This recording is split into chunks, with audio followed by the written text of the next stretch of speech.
Good morning students. कल की class आपको मैंने कार्यक्रम नियोजन की आवश्यकता क्यों होती है, उससे क्या क्या लाभ होते हैं, इसके बारे में थी। तो आज नेक्स्ट टॉपिक है कार्यक्रम नियोजन के सिद्धांत और इसकी प्रक्रिया क्या होती है। तो डॉक्टर रणजीत सिंह के अनुसार कार्यकलापों को निर्देशित करने, उन्हें सही तरीके से चलाने और कंट्रोल करने में सैद्धांतिक रूप से जितनी भी नीतियाँ तय की गई होती हैं वो अत्यंत महत्वपूर्ण भूमिका निभाती हैं कार्यक्रम नियोजन के लिए, कार्यकलापों को पूरा करने के लिए। और संपूर्ण कार्यक्रम इन्हीं नीतियों के आधार पर ही चलता है। इसलिए कार्यक्रम नियोजन के सिद्धांत को समझना और उनको पूरा करना प्रसार कार्य के अंतर्गत अत्यंत ही आवश्यक है। तो सिद्धांत कौन कौन से होते हैं, सबसे पहले ये बताऊंगी मैं। पहला है अनुभूत आवश्यकताओं, वातावरण एवं रुचियों का सिद्धांत। इसमें यह होता है कि कार्यक्रम नियोजन 100% प्रॉफिट तभी होता है, कुछ गेन तभी होता है लोगों को, जब ज़रूरी आवश्यकताओं के सिद्धांत पर कार्यक्रम बनाया जाता है। एक किसान है, उसका ध्यान किससे जुड़ा होता है, किस पर ध्यान होता है उसका? भूमि पर, जल पर, फसल, बैल, ट्रैक्टर में ही किसान का मन उलझा रहता है। उसके जीवन में यही सारी समस्याएं होती हैं, उसकी आवश्यकताएं भी यही होती हैं। तो इन्हीं सभी समस्याओं को दूर करने के लिए जब उससे बात की जाती है, तब इस किसान लोग उसमें रुचि दिखाते हैं, ग्रामीण। इसी तरह समाज, समुदाय, अर्थव्यवस्था, आदत, परंपराएं, रीति रिवाज, संस्कृति भी लोगों को प्रभावित करती हैं। लोगों की परिस्थिति, उनका रहन सहन, उनकी इच्छाएं क्या हैं, उनकी आवश्यकताओं को ध्यान में रखना ही इसका कार्यक्रम नियोजन का पहला सिद्धांत होता है। अब सेकंड है जड़ से प्रारंभ करने का सिद्धांत।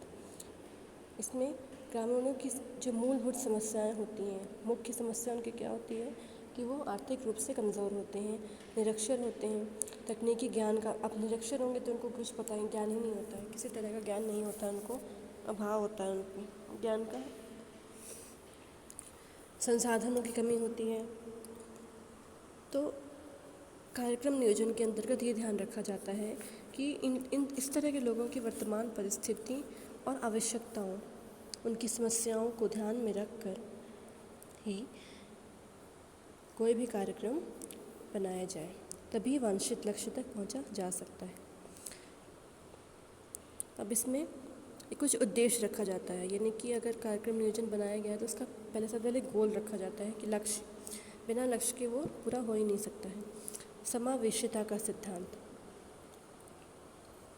इसमें कि समावेशिता का मतलब होता है कि संपूर्ण जन को ध्यान में रखकर इसकी योजना बनाई जाती है। सभी जाति, वर्गों और उम्र के लोगों को इसमें हिस्सेदार बनाया जाता है।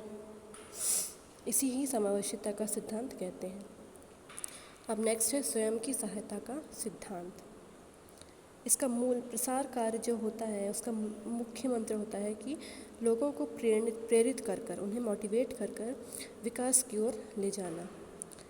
इसके अंतर्गत लोग अपनी सहायता स्वयं कर सकें, ऐसी उन्हें प्रेरणा दी जाती है। इस प्रकार से कार्यक्रम नियोजन किया जाता है कि इसके कार्य के लिए लोग खुद अपने आप सक्रियता से भाग लें। जैसे कि उदाहरण के लिए कोई टेक्नोलॉजी है, कि इम्प्रूव टेक्नोलॉजी है, तो उससे उनका परिचय अगर करवाया जाए तो वो खुद उसको कार्य करके देखें। उन्नत तकनीक जो भी जिसके बारे में उन्हें बताया जा रहा है, डेमॉन्स्ट्रेशन करवाया जा रहा है जिसका, तो वो खुद उसका चला कर देखें। इस पर जोर दिया जाना चाहिए। जब उनको समस्याएं का निवारण का रास्ता उनको, किसानों को, ग्रामीणों को बताया जाता है, और जब वो खुद करके देखते हैं, इस समस्या को दूर करने में अपनी खुद की उन्हें लगता है कि हाँ, इससे उन्हें मदद मिल रही है इस तकनीक से, तो वो अपने आप इंटरेस्ट लेकर काम को करते हैं। फिर नेक्स्ट है समन्वय का सिद्धांत। पूरा कार्यक्रम नियोजन जितना भी होता है, एक व्यक्ति नहीं कर सकता है। इसमें स्थानीय लोग, जिस जगह के लिए कार्यक्रम नियोजन किया जा रहा है, तो वहाँ के स्थानीय लोग और भी संस्थाओं का सहारा लेकर ही ये काम पूरा हो सकता है। राष्ट्रीय नीतियों और कार्यक्रमों के अनुसरण का सिद्धांत। अब इसका सिद्धांत ये भी होता है कि जितनी भी राष्ट्रीय नीतियाँ हैं और कार्यक्रम हैं उनको ही उनका पालन करके ही इस तरह का कार्यक्रम नियोजन पूर्ण किया जाए। बहुत सारे कार्यक्रम होते हैं जैसे कि गृह निर्माण, रोजगार, मातृ एवं शिशु कल्याण योजना, स्वास्थ्य एवं स्वच्छता कार्यक्रम, तो इन सबको ध्यान में रखकर ही कार्यक्रम नियोजन किया जाता है। अब है संयुक्त भागीदारी का सिद्धांत। इसमें सभी लोग गांव से जो इस कार्यक्रम नियोजन से जुड़े बहुत सारे लोग आपस में भागीदारी करके इस कार्यक्रम को पूरा करने में अपनी अपनी तरक्की से सहायता करते हैं। सभी को अपनी रिस्पॉन्सिबिलिटीज़ यानी अपने उत्तरदायित्व पता होते हैं, उन्हें पता होता है कि उन्हें क्या करना है और सब लोग हिस्सेदारी की भावना के साथ इस कार्य को पूरा करते हैं। संपूर्ण समुदाय के हित का सिद्धांत। कार्यक्रम नियोजन ऐसा होना चाहिए कि पूरे समुदाय को लाभ पहुंच सके।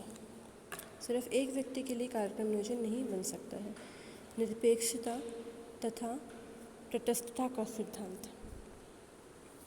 कार्यक्रम नियोजन पूरे संपूर्ण वर्ग, समुदाय, जाति और ऑर्गेनाइजेशन के लोगों के लिए ही बनाए जाते हैं। समता का सिद्धांत यानी समानता का सिद्धांत, ये सभी लोगों के लिए समान होता है।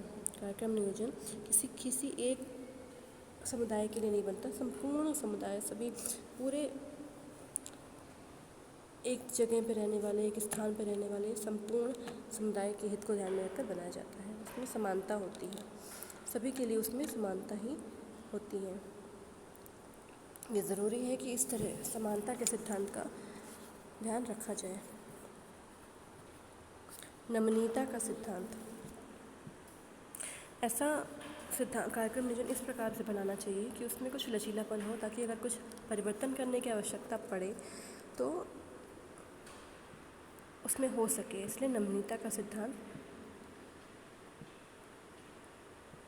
अवश्य होना चाहिए कि थोड़ा बहुत परिवर्तन किया जा सके। अब है तो ये थे आपके कार्यक्रम नियोजन के सिद्धांत। अब कार्यक्रम नियोजन प्रक्रिया। कार्यक्रम नियोजन प्रक्रिया एक ऐसी शिक्षण व्यवस्था है जिससे कि लोगों के सामाजिक, भौतिक, आध्यात्मिक जीवन पर के विकास होता है। कार्यक्रम नियोजन प्रक्रिया में क्या होता है, लोगों को लक्ष्य तक पहुंचने के लिए उत्प्रेरित किया जाता है और उनकी आवश्यकताओं के पूरा करने के लिए अच्छे से कार्य निष्पादन होना चाहिए। उसके सिद्धांतों का पालन अच्छे प्रकार से किया जाना चाहिए, तभी कार्यक्रम नियोजन के सभी चरण पूर्ण किए जा सकते हैं। अब इसकी प्रक्रिया के कुछ स्टेप्स होते हैं, कुछ चरण होते हैं जो कि आपको बताया जाएगा। सबसे पहले नई सूचनाएं, जानकारियाँ तथा तथ्य एकत्र करना। विभिन्न समाचार पत्र पत्रिकाओं से, रेडियो प्रसारण से, टेलीविज़न, कृषि विश्वविद्यालय, इन सभी से नई नई सूचनाएं, जानकारियाँ और फैक्ट्स इकट्ठा किए जाते हैं लोगों की आवश्यकताओं के हिसाब से। फिर सेकंड है परिस्थिति की व्याख्या एवं कार्यक्रम की प्रासंगिकता। अब जितनी भी सूचनाएं हमने इकट्ठी की हैं उनका स्थानीय परिस्थिति यानी उस जगह की परिस्थितियों के हिसाब से विश्लेषण करना ज़रूरी होता है। कार्यक्रम संचालन को कुछ फैक्टर्स बहुत ज़्यादा प्रभावित करते हैं और इनके मूल तथ्य एकत्रित करना भी इसी प्रक्रिया के अंतर्गत आता है। भौतिक संसाधन, मानवीय संसाधन, स्थानीय परिस्थितियाँ, ये सब, इन सभी को गंभीरतापूर्वक लिया जाना चाहिए। अब फिर समस्याओं को जानना। इसके बाद ये होता है स्टेप होता है कि लोगों की समस्याओं को पहचानना और उन्हें समझना। जिन समस्याओं का कोई उपाय नहीं निकल पा रहा है, ऐसी समस्याओं को समझना चाहिए। जब समस्याएं होंगी तभी उसका उपचार और उसी के लिए कार्यक्रम नियोजन पूरा किया जा सकता है। अब प्राथमिकता के आधार पर कार्यक्रम का चयन। हर जगह की अपनी अलग समस्याएं होती हैं और एक साथ बहुत सभी समस्याओं को दूर करना संभव ही नहीं होता। क्योंकि उतने साधन उपलब्ध नहीं होते हैं, इसलिए समस्याओं की सबसे पहले पहचान करनी पड़ती है और उसके बाद कौन सी समस्या ज़्यादा ज़रूरी है जिसका निवारण पहले किया जाना चाहिए। सबसे पहले कुछ बातों को ध्यान में देना आवश्यक होता है कि समस्या सर्वव्यापी हो, सब जगह वही एक ही समस्या हो और उसके निराकरण से एक बड़े समुदाय को लाभ पहुंचता हो और जितने भी संसाधन उस जगह पर उपलब्ध हैं उन्हीं संसाधनों से उसका निवारण हो सके। कार्यक्रम को सरकारी एवं गैर सरकारी सहायता संस्थाओं द्वारा आर्थिक सहायता उपलब्ध की जा सके। जब सहायता मिलती है, आर्थिक सहायता, तभी निवारण जल्दी हो सकता है और कार्यक्रम नियोजन भी बनाया जा सकता है। फिर उद्देश्य निर्धारित करना। अब